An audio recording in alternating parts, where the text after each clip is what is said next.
En más de un coloquio, por ejemplo, yo he sido acusado por personas no izquierdistas de intentar explicar la guerra sin tener en cuenta la pobreza, la situación de los jornaleros, el analfabetismo, etcétera, ¿no?, como causas reales del conflicto. Me achacaban el centrarme en factores políticos coyunturales, olvidando los más profundos sociales y económicos, y ofreciendo, por tanto, una visión superficial y, en definitiva, engañosa. Siempre he respondido con lo mismo, que sí tengo muy en cuenta la economía y los problemas llamados sociales, y eso cualquiera que lea mis libros lo puede comprobar. Lo puede ver. Lo que ocurre es que los analizaba desde otro punto de vista. La contienda no podía haber sido causada por la miseria, porque basta tener en cuenta el hecho que en otros países europeos había más miseria y en cambio no había guerras civiles. ¿Vamos bien? Sí, nos quedan 10 minutos, va muy bien. No había guerras civiles. Y si bien con la República el hambre aumentó hasta niveles de 30 años atrás, antes la pobreza había sido mayor y sin embargo no hubo guerras atribuibles a la pobreza. Obviamente, ahora hace poco el Papa Bergoglio ha dicho algo un poco chocante, ¿no?, que la causa del terrorismo está en la pobreza, ¿no? Esto es completamente absurdo. Cualquiera que conozca cómo se desarrolla el terrorismo en la sociedad y el terrorismo islámico, que está sufragado por países como Arabia Saudí, que no es precisamente un país, pues se da cuenta que no es así. Pero no, es la manía esa especie de tópico, de cliché, que se ha metido en la cabeza de mucha gente y no son capaces de salir de ahí.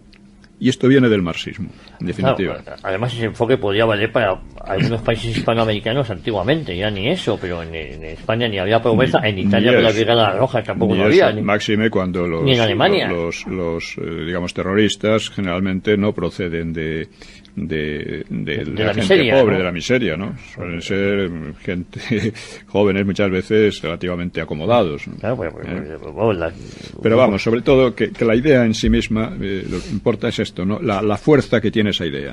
Es la pobreza, es la desigualdad lo que crea la injusticia, y la injusticia da lugar al terrorismo. Esto es un mecanismo mental completamente falso. Completamente falso. Sí, muy engañoso, porque además... Claro, además va acompañado de otra idea, y es la de que la riqueza cae del cielo, pero hay unos cuantos sinvergüenzas que se la apropian. O sea, la riqueza no es creada por ideas, empresas, etcétera, ¿no?, es que cae del cielo, pero algunos se la apropian. Y dejan a los demás, se la quitan a los demás. Es una idea muy simple, pero que incluso en medios intelectuales bastante desarrollados, pues tiene su efecto, ¿no? Y cala. Y cala, ¿no? Además, si parece a pensar que precisamente donde ha habido comunismo o este tipo... ha sido la ruina más absoluta. Exactamente, ha sido muchísimo peor, ¿no? En Cuba. Sí, o la mitad de los países del este se están desarrollando ahora, vamos. Por poner un ejemplo, en Cuba, antes de la revolución, era un país bastante rico, uno de los de mayor renta de toda Hispanoamérica, el segundo o tercero, ¿no? Y con un analfabetismo escaso, de un torno al 20%. Había alguna parte de la población, los guajiros, los campesinos pobres, que efectivamente eran pobres, pero eran una pequeña minoría. Bueno, llegan estos revolucionarios apoyándose, hablando de pobreza y de analfabetismo, precisamente apoyándose en estos aspectos que eran secundarios o residuales, y han conseguido crear un país son pobres al final. En que es un país que vive en el racionamiento, 50 años después, que tiene... Siguen racionando. Un racionamiento muy malo, y que si se mantiene en gran medida son por las remesas que mandan los emigrados a sus familiares. Sí. Desde Miami, por ejemplo. Sí. No, ya de todas partes del mundo, pero sí, sobre todo desde allí, ¿no? Desde USA, ¿no? Está claro, ¿no? No vemos a montones de useños tratando de llegar desesperadamente a Cuba, sino al revés. Ocurre lo contrario, ¿no? Gente como se va. Entonces, obviamente, la causa de la guerra civil no fue la pobreza, sino la agitación de unos partidos que culpaban de ella a los partidos contrarios y prometían una rápida prosperidad mediante el socialismo, la anarquía u otros remedios. Esto es lo que había. La causa de la polarización social, por lo tanto, no fue la miseria de algunos sectores sociales, sino el modo como los partidos la enfocaron. La demagogia, básicamente. Además, lo que realmente calentó al máximo el horno de los odios fue la agitación organizada por las izquierdas, no en torno a la pobreza, sino en torno a supuestas matanzas y torturas derechistas en Asturias en 1934. Lo hemos tratado en alguna otra sesión. Claro. Según los historiadores de esta tendencia, en la España de los años 30 encontraríamos un movimiento obrero, unos partidos proletarios o populares o progresistas y otros representantes de la reaccionaria oligarquía financiera y terrateniente. Pero claro, nunca aclaran por qué la CEDA, supuesta representante de esta brutal oligarquía, llegó a cosechar más votos populares que ningún partido. Entonces se sugiere que sus votantes estarían engañados por la propaganda, pero entonces no acaba de entenderse cómo podían dejarse engañar cuando sufrían a diario una feroz explotación y tenían a la vista, además, la masiva y clarificadora propaganda de los partidos obreros y progresistas.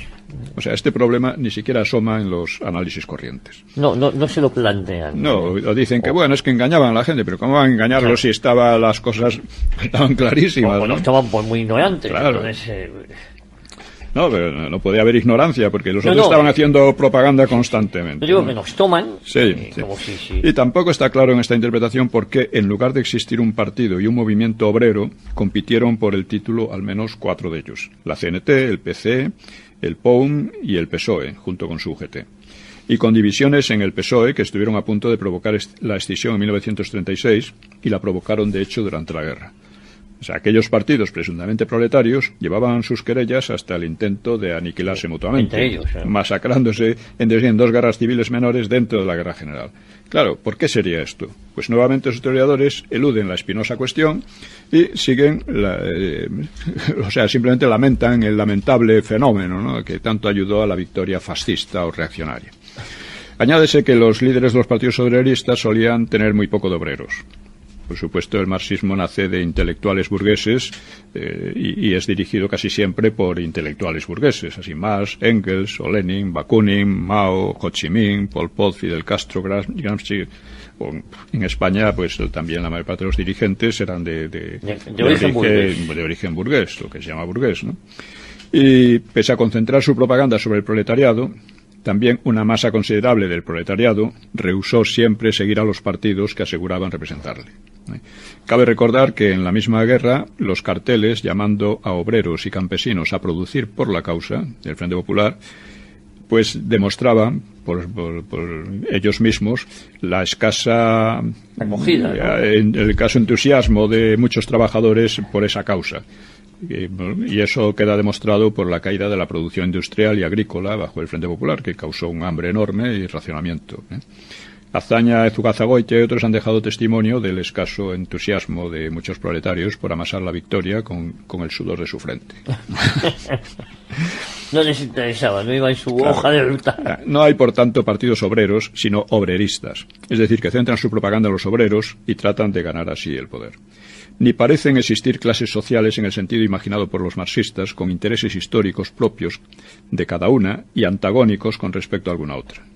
Aunque haya roces entre obreros, empleados, los hay, y empleadores, etcétera, empresarios, en fin, a todos les conviene que las empresas marchen bien, en definitiva.